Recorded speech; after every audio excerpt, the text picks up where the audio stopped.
જય શ્રી કૃષ્ણ, નમસ્તે. કેમ છો તમે બધા? આજની વાર્તા છે દુઃખ. તો ચાલો આજની વાર્તા શરૂ કરીએ. રચના પોતાના ભૂતકાળને પાછળ છોડીને આ શહેરમાં નવેસરથી જીવન શરૂ કરવા આવી હતી. તેને નોકરી મળી પણ રહેવા માટે જગ્યા મળી શકી નહીં. તે બીજા કોઈને ઓળખતી ન હોવાથી તે એક હોટેલમાં રોકાઈ હતી, પરંતુ ત્યાં તેનો ખર્ચ વધુ થઈ રહ્યો હતો.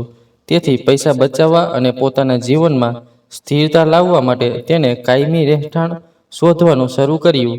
તે સવારથી સાંજ સુધી ઓફિસમાં કામ કરતી હતી અને રાત્રે અખબારમાં પ્રકાશિત થતી જાહેરાતના આધારે ઘર શોધવા માટે બહાર જતી હતી.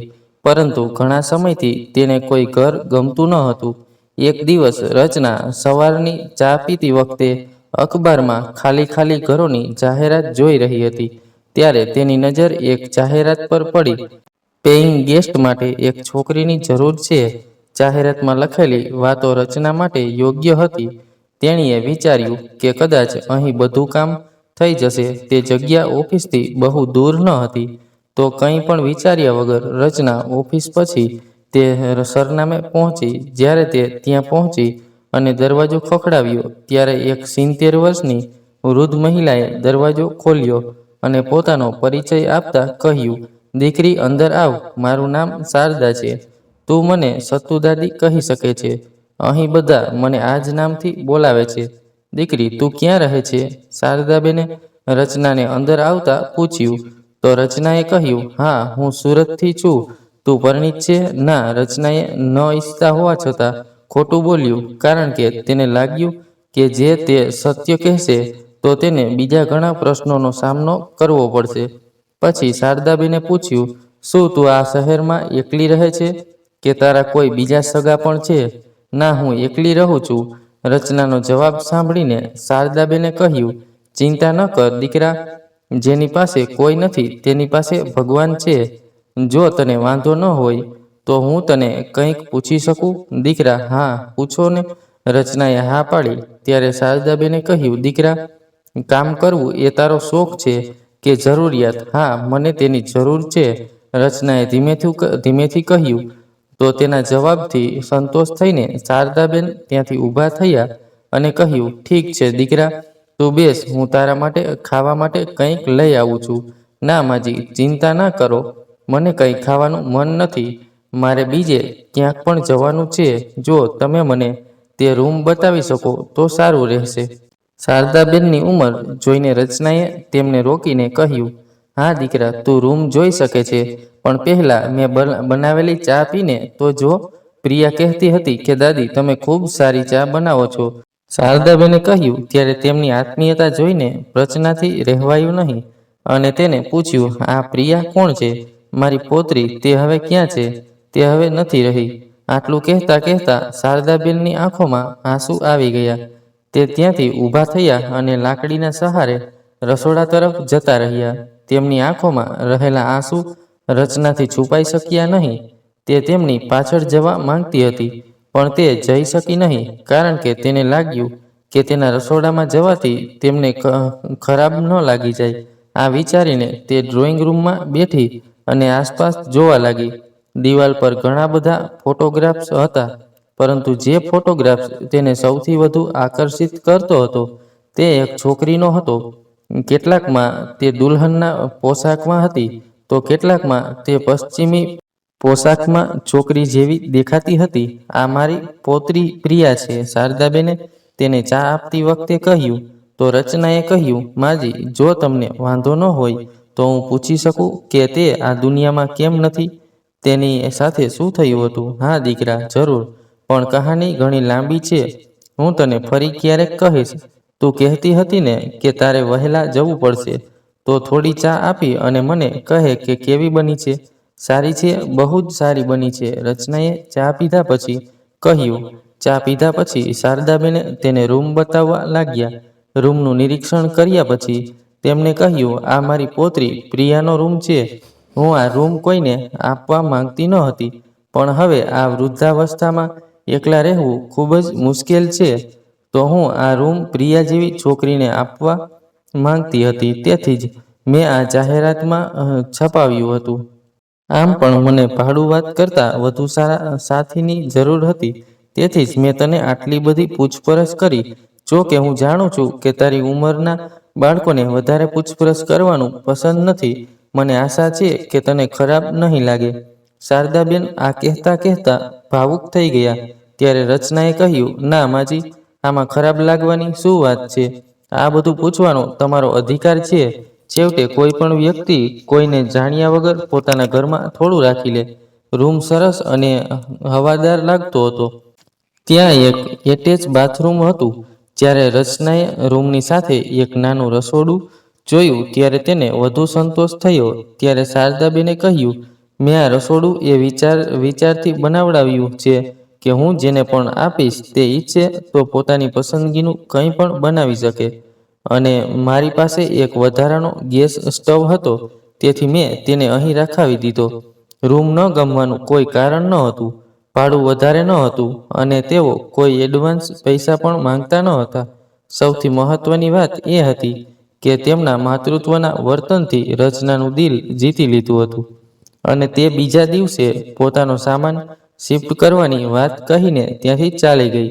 તો શારદાબેન પણ ખુશ થઈ ગયા કે ચાલો કોઈ તેમની સાથે થોડીક ક્ષણો માટે વાત કરવા આવ્યું.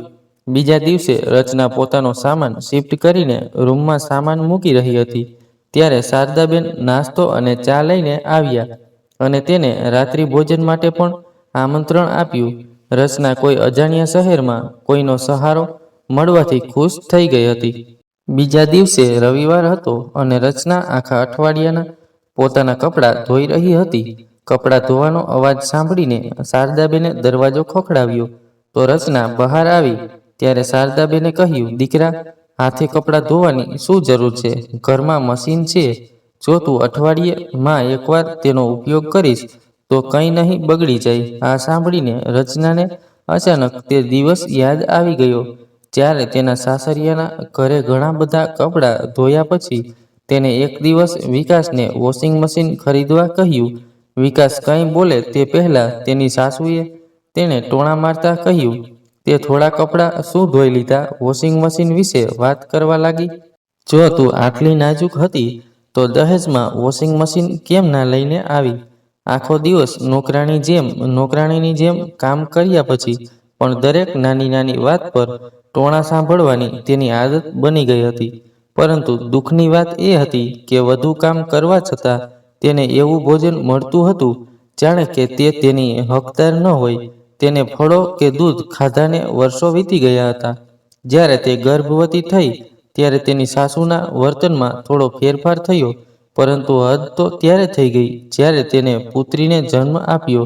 તે પીડાથી કણસતી હતી, પણ આશ્વાસન થોડા શબ્દો કહેવાને બદલે તેની સાસુએ તેના પર બૂમો પાડી અને કહ્યું, બહુ મોઢું ના ખોલ, તે કોઈ દીકરાને જન્મ નથી આપ્યો જે કોઈ તારા નખરા ઉઠાવે. આ સાંભળીને રચનાની ચીસ તેના મોંમાં જ દબાઈ ગઈ અને તેની આંખોમાંથી આંસુ વહેવા લાગ્યા. વિકાસ પણ તેની માતાજી જેવો જ હતો. તેની માતાના મોઢામાંથી નીકળતું દરેક વાક્ય તેના માટે બ્રહ્મ વાક્ય હતું.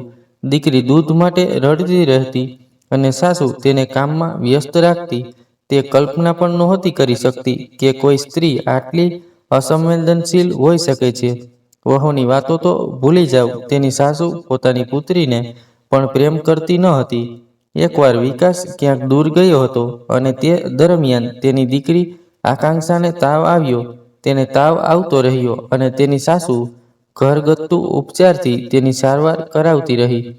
છોકરી દુખાવામાં કણસતી જોઈને તેણીએ ઘણીવાર કરુણ સ્વરે કહ્યું, માજી ચાલો તેને ડોક્ટર પાસે લઈ જઈએ. પરંતુ તે માની નહીં અને સારવારના અભાવે એક રાત્રે માસૂમ છોકરી દુનિયા છોડીને જતી રહી.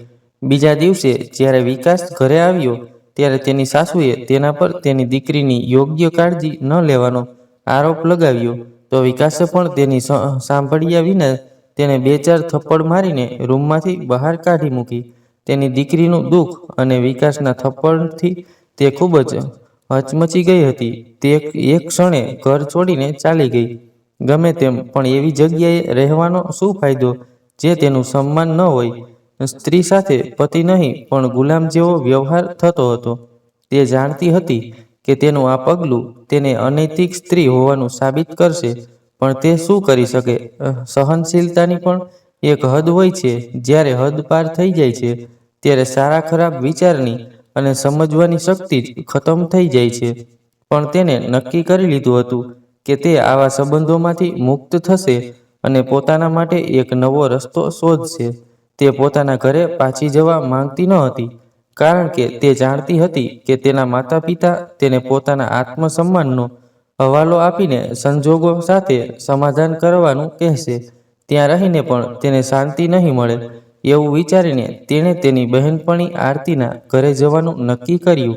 આરતી તેની બહેનપણી હતી, જે તેને દરેક સુખ દુઃખમાં સાથ આપતી હતી. આરતીના ઘરે રહીને તેને નોકરી શોધવાનું શરૂ કર્યું.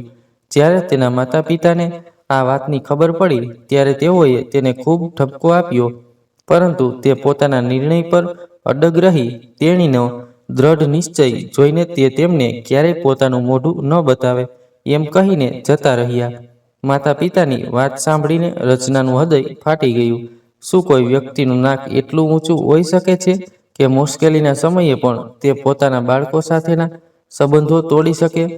પણ તેનું મનોબળ તૂટવાથી બચાવવા માટે તેને સહારો ન આપી શકે તે સમયે આરતીએ માત્ર ના તેના આત્મવિશ્વાસ તૂટતો બચાવ્યો, પણ તેનું મનોબળ પણ વધાર્યું.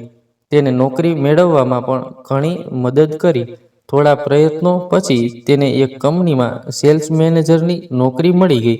તેથી તે પણ તેની બહેનપણીના ઘરે બોજ બનવા માંગતી ન હતી.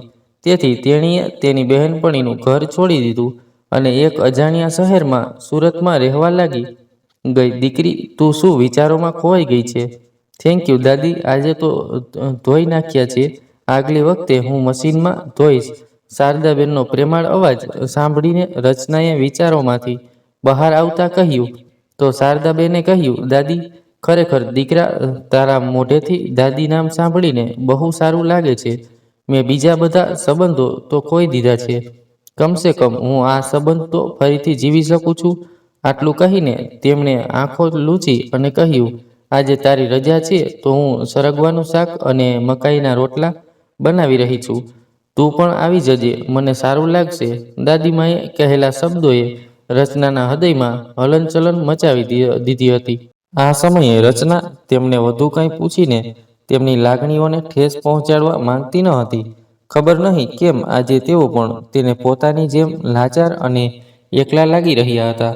સાચું તે એ હતું કે આજે પહેલા રચના તેમના કહેવા છતાં પણ તેમને દાદી ના કહી શકી. તેને ખબર ન હતી કે આ નાનો શબ્દો તેમને આટલી બધી ખુશી આપશે. હવે તેણીએ નક્કી કરી લીધું હતું કે હવે તે તેમને દાદી કહીને જ બોલાવશે. તેનું એકાંકી મન પણ કોઈના સાથે માટે ઝંખતું હતું. તેણે દાદીની વાત માની લીધી. થોડીવાર પછી હાથથી રોટલા બનાવવાનો અવાજ સાંભળીને રચના વિચારવા લાગી કે જો કોઈ વ્યક્તિના મનમાં હિંમત અને વિશ્વાસ હોય તો ઉંમર પણ તેના માર્ગમાં અવરોધ નથી બનતી. નહીં તો કેટલાક લોકો દાદીની ઉંમરે પથારીમાંથી ઉઠવા પણ નથી માંગતા. આ વિચારીને રચના શારદાબેન પાસે આવી અને કહ્યું, લાવ દાદી, હવે હું બનાવું છું. ના દીકરા, હું બીજા કોઈ દિવસે તારા હાથે બનાવેલો રોટલો ખાઈશ. આજે મેં બનાવેલો મકાઈનો રોટલો ખાઈને જો. બસ બની ગયો છે, તું ખાઈ લે, મારી રાહ ન જો. મકાઈનો રોટલો તો ગરમ હોય ત્યારે જ સ્વાદિષ્ટ લાગે છે. હું પોતાના માટે બનાવીને તારી જોડે જમવા બેસું છું. શારદાબેને રોટલા પર ઘી લગાવીને રચનાની થાળીમાં મૂકતા કહ્યું. હસતા હસતા રચના તેમની બાજુમાં બેઠી અને ખાવા લાગી. મારી પોત્રી પ્રિયાને પણ સરગવાનું શાક અને મકાઈના રોટલા ખૂબ ગમતા હતા. અચાનક દાદીએ કહ્યું. દાદીમાં શું થયું હતું? તેને દાદીની વાત સાંભળીને રચના પોતાને રોકી ન શકી અને પૂછ્યું. ત્યારે શારદાબેને કહ્યું, દીકરા, મારી પોત્રી પ્રિયાનું સ્વપ્ન ફિલ્મોમાં કામ કરવાનું હતું, પણ આ શહેરમાં તેનું સ્વપ્ન પૂરું થઈ રહ્યું ન હતું. પછી એક ટીવી સિરિયલમાં કામ કરવા માટે એક જાહેરાત આવી અને તેના ઓડિશન માટે તારીખ નક્કી કરવામાં આવી. તે નક્કી કરેલી તારીખે ઓડિશન માટે ગઈ તો ભગવાનની કૃપાથી તેની પસંદગી થઈ ગઈ અને તેને સિરિયલમાં કામ કરવા માટે મુંબઈ બોલાવવામાં આવી. તેની સાથે એ જ ઓડિશનમાં વિરાટ નામના છોકરાની પસંદગી તે ટીવી સિરિયલમાં થઈ હતી. પાછા ફરતી વખતે પ્રિયા વિરાટને મળવા લઈ આવી. વિરાટ સાથે વાત કરતા જાણવા મળ્યું કે ફિલ્મોમાં કામ કરવાનું તેનું બાળપણનું સ્વપ્ન હતું અને તેણે આ સિરિયલ માટે અભ્યાસ અધવચ્ચે છોડી દેવાનો નિર્ણય લઈને તેના માતા પિતાને નારાજ કર્યા હતા. તે પોતાની કારકિર્દીને એવી ઊંચાઈએ લઈ જવા માંગતો હતો કે જેનાથી તેના માતા પિતાની નારાજગી દૂર થઈ જાય. ખબર નહીં મને એ છોકરાની પ્રમાણિકતા કેમ ગમી. હું પ્રિયાને એકલી મુંબઈ મોકલવા માંગતી ન હતી. બાળપણથી જ મેં તેની દરેક ઈચ્છા પૂરી કરવાનો પ્રયાસ કર્યો હતો. જયેશ અને કવિ પ્રિયાના માતા પિતાનું વિમાન દુર્ઘટનામાં અવસાન થયા પછી તે મારા માટે મારા જીવનનો હેતુ બની ગઈ હતી. હું મારા સ્વાર્થ કારણોસર તેની ઈચ્છાને કચડીને તેની સાથે અન્યાય કરવા માંગતી ન હતી. જ્યારે મેં વિરાટને મારી વાત કહી ત્યારે તેણે સહજતાથી કહ્યું, દાદી, જો તમે મારા પર વિશ્વાસ કરી શકો છો તો પ્રિયાને મારી સાથે મોકલો. હું તમને વચન આપું છું કે હું પ્રિયાને ક્યારેય કોઈ મુશ્કેલીનો સામનો નહીં કરવા દઉં અને તેને તેના લક્ષ્ય સુધી પહોંચવામાં મદદ કરવા માટે શક્ય તેટલું બધું કરીશ. પ્રિયા અને મારું લક્ષ્ય એક જ છે અને અમે ચોક્કસ સફળ થઈશું. પ્રિયાને વિરાટ સાથે એકલી મોકલવી એ મારા સંસ્કારી મનને સ્વીકાર્યું ન હતું. પ્રિયાની આંખોમાં મને વિરાટ માટે પ્રેમ દેખાતો હતો. તેથી મારા મનમાં એક વિચાર આવ્યો. જ્યારે મેં મારો વિચાર તેમને જણાવ્યો ત્યારે બંને ચોંકી ગયા. દાદીમાં, લગ્ન? મેં આ વિશે વિચાર્યું પણ નથી. શું તમે પ્રિયાને પૂછ્યું? મેં પૂછ્યું તો નથી, પણ હું મારી પૌત્રીને ખૂબ સારી રીતે ઓળખું છું. સાચી વાત એ છે કે મેં તેની ઈચ્છા સમજીને આ નિર્ણય લીધો છે. પણ દાદી, લગ્ન અત્યારે યોગ્ય નહીં રહે. પહેલા અમને અમારું લક્ષ્ય પ્રાપ્ત કરી લેવા દો. પ્રિયાએ કહ્યું, દીકરી, જ્યારે તમે બંને એક જ માર્ગ પર છો તો પછી તેનો ઇનકાર કેમ કરો છો? છેવટે હવે તમને બંનેને મુંબઈમાં કામ કરવાનો કોન્ટ્રાક્ટ મળી ગયો છે. ઓછામાં ઓછું મારા મનમાં કોઈ દુવિધા નહીં રહે. દીકરા, તું મારી દુવિધા સમજી શકે છે. જો તું એમ કહેતો હોય તો હું તારા માતા પિતા સાથે વાત કરી શકું છું અને વાત આગળ વધારી શકું છું. વિરાટ આખરે મારી વાત માની ગયો. જ્યારે મેં વિરાટના માતા પિતા સાથે વાત કરી ત્યારે તેમણે ઉદાસીનતા દાખવી અને વિરાટ સાથે કોઈ પણ પ્રકારના સંબંધ રાખવાનો સ્પષ્ટ ઇનકાર કર્યો. જેના કારણે વિરાટ ફરી એકવાર નિરાશ થયો. તે તેના માતા પિતાના આશીર્વાદ વિના લગ્ન કરવા માંગતો ન હતો, પરંતુ તેને આશા હતી કે જ્યારે તે સફળ થશે ત્યારે તેના માતા પિતા તેને માફ કરશે અને પ્રિયાને પણ સ્વીકારી લેશે. તે સમયે હું મારા સ્વાર્થમાં એટલી ડૂબી ગઈ હતી કે મેં વિરાટની લાગણીઓની પણ પરવાહ ના કરી અને કોઈ રીતે વિરાટને સમજાવ્યા પછી પ્રિયા અને વિરાટના લગ્ન ખૂબ જ ધામધૂમથી કર્યા. મારી પૌત્રી પ્રિયા પણ ખૂબ ખુશ હતી અને તે વિરાટ સાથે મુંબઈ ગઈ. મેં ભારે હૃદયે તેમને વિદાય આપી અને મુંબઈ પહોંચતાની સાથે જ મને જાણ કરવા કહ્યું. તેમણે પણ મને જણાવ્યું કે તેઓ સુરક્ષિત રીતે મુંબઈ પહોંચી ગયા છે. તેમને કહ્યું કે તેઓ હાલમાં એક હોટલમાં રોકાયા છે અને ટૂંક સમયમાં કાયમી રહેઠાણની વ્યવસ્થા કરીને તેમને જાણ કરશે. તે પછી જ્યારે ઘણા દિવસો સુધી પ્રિયા અને વિરાટના કોઈ સમાચાર ન મળ્યા ત્યારે મને ચિંતા થવા લાગી કે એટલા દિવસોમાં મોબાઈલ ફોન એટલા લોકો પ્રિય ન હતા કે દર કલાકે ખબર અંતર પૂછી શકાય. જ્યારે મેં હોટલમાં નંબર પર ફોન કર્યો ત્યારે મને ખબર પડી કે તેઓ 5 દિવસ પહેલા જ ત્યાંથી નીકળી ગયા છે. મને કંઈ સમજાયું નહીં, તેથી હું અહીં ત્યાં ભટકતી રહી અને ટીવી સિરિયલના લોકોને ફોન કર્યા. તેમને ખરાબ રીતે જવાબ આપ્યો કે મુંબઈ પહોંચ્યા પછી તેમને અમારો સંપર્ક કર્યો હતો. અમે તેમને સ્ટુડિયોમાં મળવા આવવા કહ્યું હતું, પરંતુ ન તો તેઓ આવ્યા અને ન તો અમને તેમના કોઈ સમાચાર મળ્યા. જો તેઓ કામ કરવા માંગતા ન હતા તો તેમને અમને પહેલા જાણ કરવી જોઈતી હતી. ઓછામાં ઓછું અમારો સમય બગાડ્યો ન હોત. મને કંઈ સમજાયું નહીં ત્યારે હું તેને શોધવા મુંબઈ ગઈ. શું આટલા મોટા શહેરમાં તેમને શોધવાનું શક્ય હતું? આખરે મેં જ્યાં સુધી તે લોકો મળી ન જાય ત્યાં સુધી ત્યાં જ રહેવાનું નક્કી કર્યું. મેં પોલીસ રિપોર્ટ નોંધાવ્યો, પણ હજુ સુધી કંઈ ખબર મળી ન હતી. એક દિવસ જ્યારે હું પેપર વાંચી રહી હતી ત્યારે ગુમ થયેલા વ્યક્તિઓના કોલમમાં એક મૃતદેહ જોઈને મારી ચીસ નીકળી ગઈ. પ્રિયાની લાશ મળી આવી હતી. સમાચારમાં જાણવા મળ્યું કે કોઈએ તેને મારી નાખીને દરિયા કિનારે ફેંકી દીધી હતી. તેના પર જોર જબરજસ્તી થયાના નિશાન પણ મળી આવ્યા હતા. કોઈ રીતે મેં મારી જાતને શાંત કરી અને પોલીસ સ્ટેશન ગઈ. લાશ લગભગ 1 અઠવાડિયા જૂની હતી. મેં તેનું 5માનું કરાવ્યું અને અંતિમ સંસ્કાર કર્યા અને ખાલી હાથે પાછી આવી ગઈ. કદાચ તું સમજી શકીશ દીકરી, તે સમયે મને કેટલી એકલતાનો અનુભવ થયો હશે. પહેલા મારા દીકરા અને વહુ અને પછી મારી પૌત્રી મારા મન પર શું વીતી હશે. પણ કહેવાય છે કે જ્યાં સુધી જીવન છે ત્યાં સુધી જીવવું જ પડે છે. આટલું કહીને શારદાબેન ખૂબ રડવા લાગ્યા અને તે છોકરો વિરાટ હજુ સુધી મળ્યો નથી. ખબર નહીં તેણે પ્રિયાને મારી નાખી કે પછી બંને કોઈ કાવતરાનો ભોગ બન્યા. જ્યારે વિરાટના માતા પિતાને તેના વિશે પૂછ્યું ત્યારે તેમણે કહ્યું કે તેને અમારી ઈચ્છા વિરુદ્ધ પોતાનું કરિયર પસંદ કરતી વખતે જ અમારા માટે મરી ગયો હતો. જ્યારે તેને અમારી પરવાહ કરી નહીં તો અમને પણ તેની કોઈ પરવાહ નથી. ખબર નહીં કોઈ વ્યક્તિ આટલો અસંવેદનશીલ અને અમાનવીય કેવી રીતે બની શકે છે કે તેના એક આદેશ પર તે પોતાના લોહી સાથેના બધા સંબંધો તોડી નાખે છે. આંસુ લૂછતા તેમણે ભારે અવાજમાં જવાબ આપ્યો, દીકરા, હું એક વાત કહી શકું? હા દાદી. દીકરા, મારી પ્રિયા ષડયંત્રનો ભાગ બની હતી અને તેના મુકામ સુધી પહોંચી શકી ન હતી. પણ તારે દરેક પગલું ખૂબ જ સાવધાનીથી ભરવું જોઈએ. દીકરા, પછી મને પણ લાગશે કે મને મારી પ્રિયા પાછી મળી ગઈ. તેમની કહાની વધુ દુઃખદ હતી, પરંતુ તેમના વિશેના તેમના વિચારો તેના માટે પ્રેરણારૂપ બન્યા. રચના તેની પરિસ્થિતિથી સંતુષ્ટ ન હતી. તેથી રચનાએ પોતાનો અધૂરો અભ્યાસ ફરી શરૂ કર્યો. હવે ઓફિસથી પાછા ફર્યા પછી તે શારદાબેન સાથે થોડો સમય વિતાવતી અને પછી પોતાનો અભ્યાસ ચાલુ રાખતી. ખબર નહીં શારદાબેનના વર્તનમાં કેવો પ્રેમ હતો કે જ્યાં સુધી તે તેમની સાથે થોડો સમય વિતાવતી નહીં ત્યાં સુધી તેને શાંતિ મળતી ન હતી. તેઓ ગરમા ગરમ નાસ્તો તૈયાર કરીને તેની રાહ જોતા. એક દિવસ રચના ઓફિસેથી પાછી આવી ત્યારે તેણે વરંડામાં એક માણસને તેની રાહ જોતો જોયો.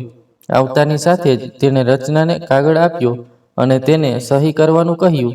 પછી રચનાએ પણ આશ્ચર્યથી તે કાગળ ખોલીને જોયો. તે કાગળો સામાન્ય કાગળો ન હતા, પણ વિકાસે મોકલેલા છૂટાછેડાના કાગળો હતા. તેને કંઈ પણ બોલ્યા વિના તે કાગળ ઉપર સહી કરી દીધી.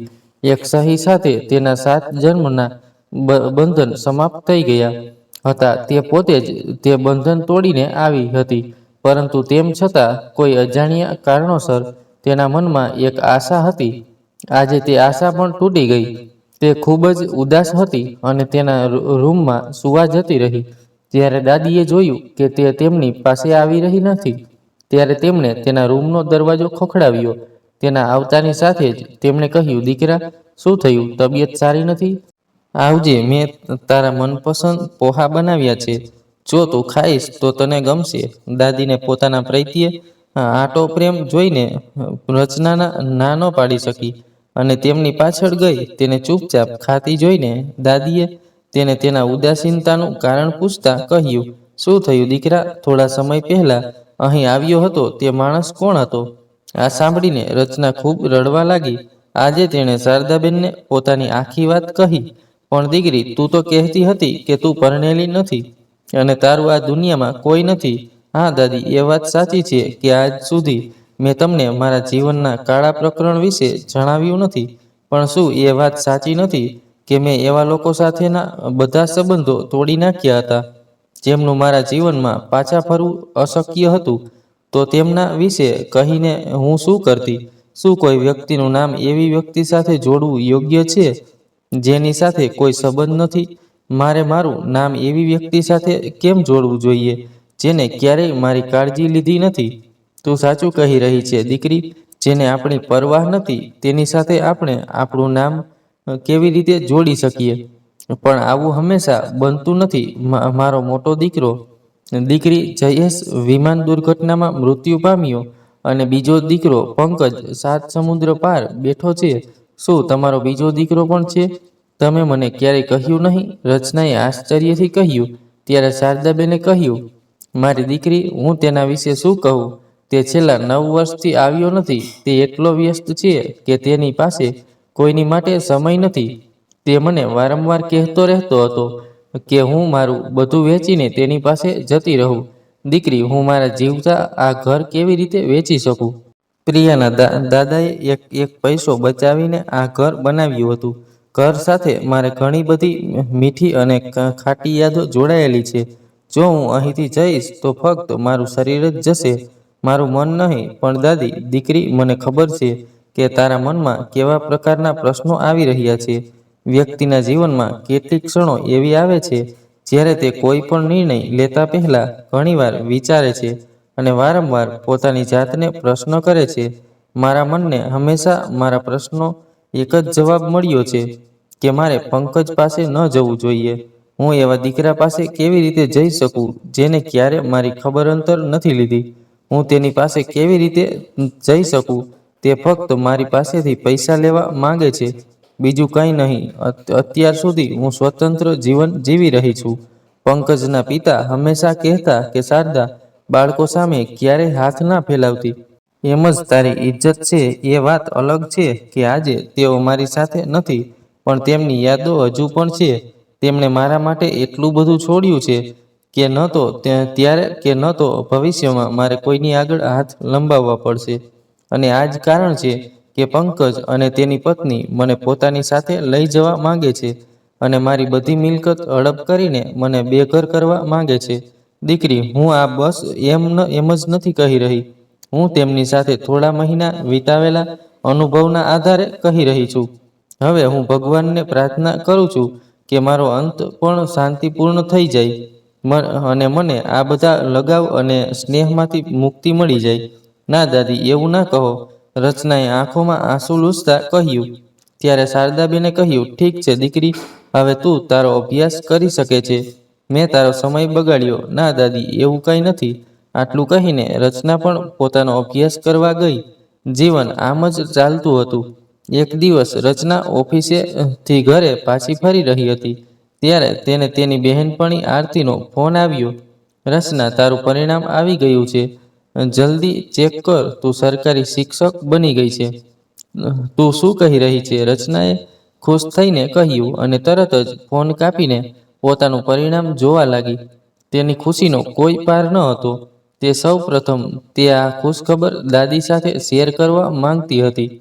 તે ઝડપથી ઘરે આવી અને દરવાજો ખખડાવ્યો. જ્યારે કોઈ અવાજ ન આવ્યો ત્યારે ડુપ્લિકેટ ચાવીથી દરવાજો ખોલ્યો અને જ્યારે દરવાજો ખોલ્યો ત્યારે તેને જોયું કે દાદી જમીન પર પડેલા હતા અને ઝડપથી શ્વાસ લેતા હતા. રચના તેમને આવી હાલતમાં જોઈને ચોંકી ગઈ. તેને સમજાયું ન હતું કે શું કરવું અને કોને બોલાવવું. એ અભ્યાસ અને ઓફિસથી પાછા ફર્યા પછી દાદીના ઘરે જ રહેવાના કારણે તેને ક્યારેય એ જાણવાનો પ્રયાસ કર્યો નહીં કે બાજુમાં કોણ રહે છે. જો કે તેને કેટલા લોકોને દાદીના ઘરે આવતા અને જતા જોયા હતા, પણ તેને ક્યારેય તેમને પૂછ્યું નહીં કે દાદીએ તેને ક્યારેય કહ્યું નહીં. એકવાર પડોશીનો દરવાજો ખખડાવવાનું મન થયું, પણ તેમની હાલત જોઈને તેમને એકલા છોડી દેવાનું મન થયું નહીં. તેને સમજાતું ન હતું કે શું કરવું, ક્યાં જવું અને કયા ડૉક્ટર પાસે લઈ જવું. તેણીને આ શહેર વિશે વધારે ખબર ન હતી. પછી તેને યાદ આવ્યું અને તરત જ તેની બહેનપણી આરતીને ફોન કરીને ગભરાહટમાં કહ્યું, આરતી, જો તું કોઈને ઓળખે છે તો તું ઝડપથી ડૉક્ટર સાથે એમ્બ્યુલન્સ લઈને આવ. કહીને તેણે દાદીની તબિયત વિશે કહ્યું.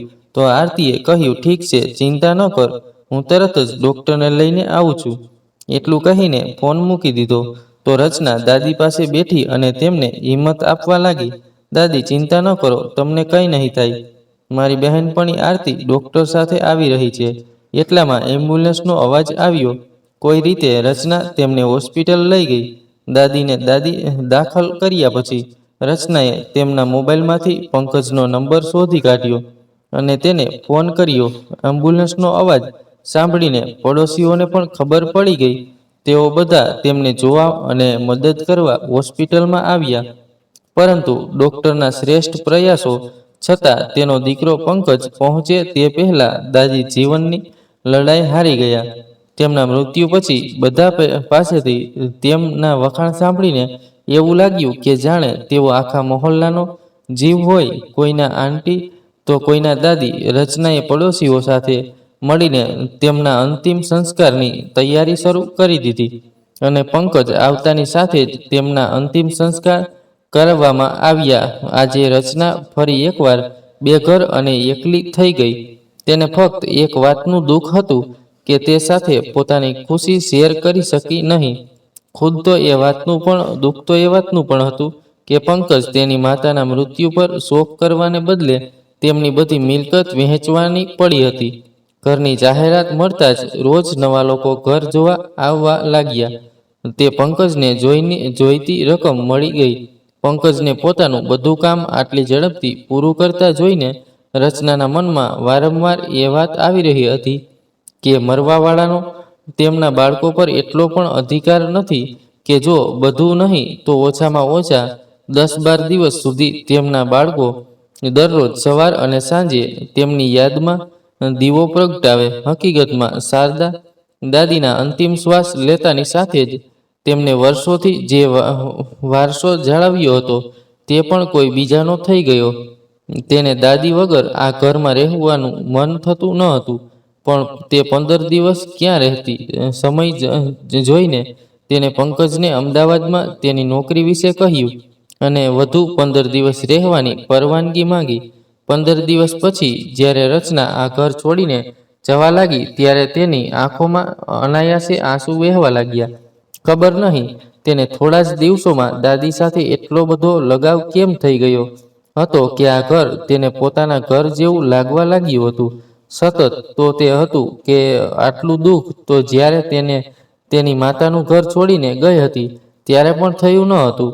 સમજી શકતી ન હતી કે આ કેવા દિલના સંબંધો છે જે લોહીના સંબંધોમાં ભલે તિરાડ પડી જાય પણ દિલથી બનેલા સંબંધો એવા બંધનમાં બંધાયેલા હોય છે કે વ્યક્તિ ઈચ્છે તો પણ પોતાને મુક્ત કરી શકતો નથી.